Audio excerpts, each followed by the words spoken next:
pessoas, esse é outro vídeo meu aqui na internet e no vídeo de hoje então vamos falar um pouquinho sobre o Lendas e Narrativas do Alexandre Herculano. Esse daqui então é um livro em 2 volumes e que traz então uma reunião de 9 textos que o Alexandre Herculano escreve baseado em histórias populares, em lendas portuguesas de todas as épocas do Portugal até então, né, ali no meados do século XIX. Mas principalmente essas lendas se originam na Idade Média ou contam algo que se passou na Idade Média, e isso é muito importante porque isso ajuda a gente a entender um pouquinho das motivações do Alexandre Herculano. Caso você não saiba, o Herculano ele é o grande responsável por introduzir e por desenvolver na literatura portuguesa o romance histórico que já vinha sendo usado, sei lá, pelo Victor Hugo, né, pelo Victor Hugo na França, ou pelo Walter Scott na Irlanda e na Inglaterra, esse tipo de coisa.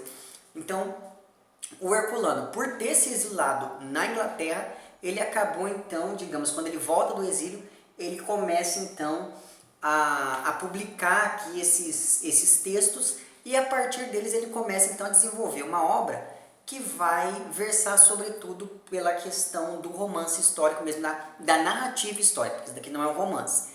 Mas enfim, então essas 9 histórias aqui foram publicadas pela primeira vez entre 1839 e 1844 em duas revistas literárias diferentes, o Panorama e a Ilustração.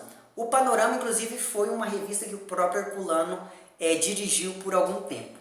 Mas enfim, e o livro, do jeito que a gente conhece ele hoje, esses textos eles só foram publicados em livros pela primeira vez em 1861, aqui então nessa edição, não nessa, enfim, mas em edições de 2 volumes, e como eu disse para vocês, esses textos eles mostram já a preocupação do Herculano em tentar trazer para dentro da literatura portuguesa a narrativa histórica. Muito bem, então.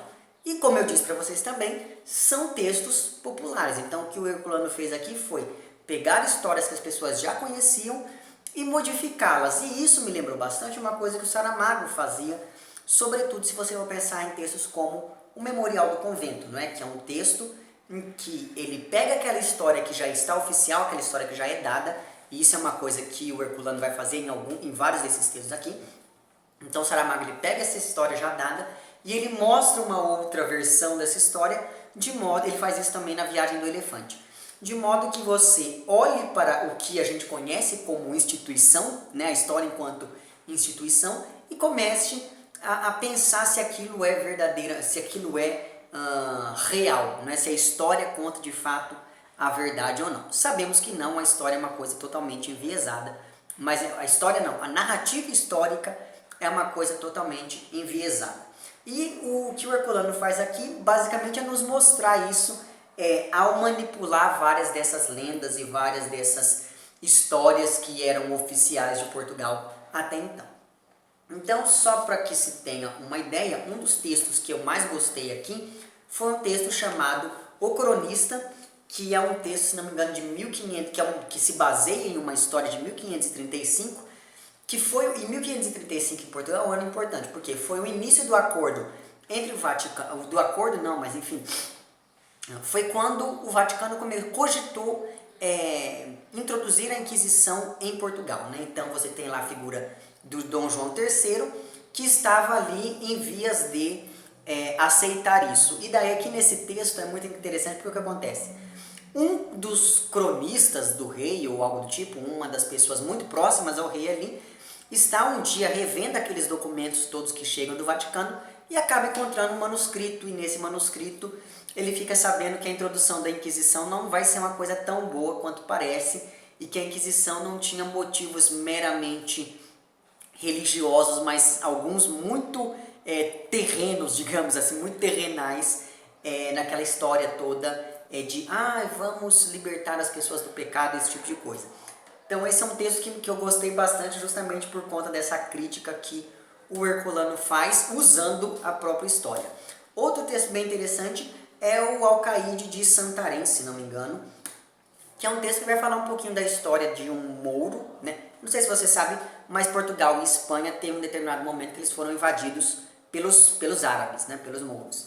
E daí o que acontece? Tem o texto aqui, o Alcaide de Santarém, vai falar da história então de um rei totalmente estúpido, totalmente idiota, que ele acaba, enfim, ele não tem capacidade suficiente para ser um rei, e daí então umas pessoas da corte dele acabam se juntando para enganá-lo e fazer com que ele matasse o próprio filho, para que assim houvesse uma rebelião. Enfim, você vai ter que ler o texto para saber o que acontece, mas eles cercam em determinado momento ali esse rei e acabam forçando ele a matar o próprio filho. E, enfim, é muito engraçado. Os textos do Herculano, eles são textos muito engraçados mesmo. Eu fiquei até com vontade de ler outras coisas dele, mas enfim, vamos ver se um dia eu consigo fazer isso. Mas esse segundo texto que eu comentei aqui com vocês agora, que é o primeiro texto, deixa eu ver aqui para não falar besteira, é o primeiro texto aqui do primeiro tomo, é um dos textos que eu mais gostei justamente por conta do humor na descrição desse personagem, assim como acontece, por exemplo, com o Mestre Gil, que é outra dessas narrativas aqui, que se passa ali no século XV, no finalzinho do século XV, talvez, não sei, que é no momento ali em que o rei de Portugal era o Dom João II. Não me lembro, mas eu acho que era final do século 1880, talvez, 1480, talvez, uma coisa assim. Mas enfim, que vai falar um pouquinho da história então das várias conspirações de um grupo de pessoas liderado por dois barões, liderado por dois barões, né? O Barão de Bragança e o outro barão, eu não lembro de onde que ele é. Mas enfim, são dois barões que eles acabam se mancomunando ali, se mancomunando com outras pessoas para poder derrubar o rei. E assim, é muito engraçado. É um texto que ele passa o texto todo descrevendo essas conspirações. Eu não sei se você sabe, mas essas são figuras históricas mesmo. E o rei Dom João II acabou matando esse segundo duque, que eu não me lembro agora de onde que ele era duque. Mas enfim. Aí depois tem a Abóbada, que é um texto um pouco mais sério com relação aos anteriores. E vai falar um pouquinho então da história dessa construção de um convento, de um mosteiro, do Mosteiro da Batalha. O que acontece? No meio da construção, no meio do processo de construção desse convento, o arquiteto acaba ficando cego e tem que ser substituído. E daí chamam um cara da Escócia para poder substituir esse arquiteto, só que esse cara da Escócia ele não entende a planta do mosteiro, ele não consegue fazer a abóbada central. E daí chamam novamente o carinha lá que ficou cego, para que ele possa, ele já estava bem velhinho, mas para que ele possa então continuar o seu trabalho. E assim, apesar de ele ser um texto, ele tem umas tiradinhas muito cômicas, mas ele é um texto que ele assume um ar muito mais sério com relação, se você compara ele com os demais. Enfim, outro texto que também vale muito a pena ser lido é A Morte do Lidador. E gente, ele vai falar então da história desse senhorzinho, enfim, ele é chefe do exército de Portugal, que no aniversário dele de 95 anos fala assim, eu tenho que fazer uma comemoração. E como ele vai comemorar? Matando mouros. Só que assim, ele junta o seu exército e fala assim, vamos matar mouros, vamos. E daí no meio do caminho, ele lembra que esses mouros o exército dos mouros é muito maior do que o exército que ele tinha. E é engraçadíssima essa história desse senhorzinho, enfim. E já tem um spoiler logo no título, não é verdade? Da morte do lidador. Mas enfim, é um conto é um texto, enfim, que vale muito a pena ser lido. E o último texto que eu vou comentar aqui hoje para vocês desse livro é o do Bispo Negro. Por quê? Porque tem um outro conto, que foi o conto que eu já tinha lido muito tempo atrás, assim, uns 3 anos atrás já, que é A Dama Pé de Cabra, que foi o conto que me fez, enfim, me aproximar do Herculano. Eu vou deixar para falar desse conto em outro vídeo, porque eu vou falar desse conto junto com outro texto, com o texto da Natália Correia, enfim, que é uma escritora portuguesa do século XX. Então eu vou fazer uma articulação dos dois textos para poder vir comentar um pouquinho aqui com vocês. Então no vídeo de hoje eu vou encerrar falando apenas desse Bispo Negro, que vai falar então a história do Afonso Henriques. Enfim, uma coisa que é preciso esclarecer aqui. Quanto mais você souber da história de Portugal, melhor para você. Por quê? Porque ele não vai colocar uma nota de... Quer dizer, tem vezes que eles colocam. Mas assim, não é toda hora que vai ter uma nota de rodapé explicando: olha, esse pessoa fez isso. Não, ele simplesmente assume que você sabe de quem ele está falando. Mas enfim, se você não souber, não é todo mundo que eu conhecia aqui. Então o que eu fazia? Eu ia lá no Google e pesquisava quem era aquela pessoa. Porque fazendo isso, você consegue entender melhor qual que é o efeito que o Herculano consegue com aquele texto.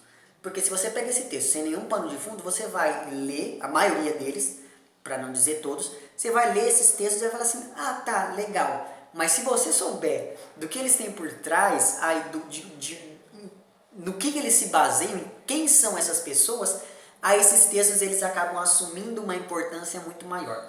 Mas enfim, esse bispo negro vai falar então da história do Afonso Henriques, que era um cara bem legal, que prendeu a mãe, porque a mãe queria dar Portugal em troca de uma boa trepada, enfim.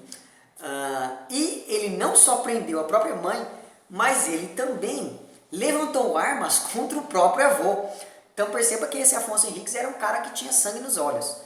E a história desse bispo negro vai falar de como que essas atitudes do Afonso Henriques acabam chegando no ouvido da igreja e como que a igreja, que sabe muito dessas coisas, resolve punir o Afonso Henriques por intermédio desse tal desse bispo aí, que é uma figura bem interessante dentro desse contexto aqui.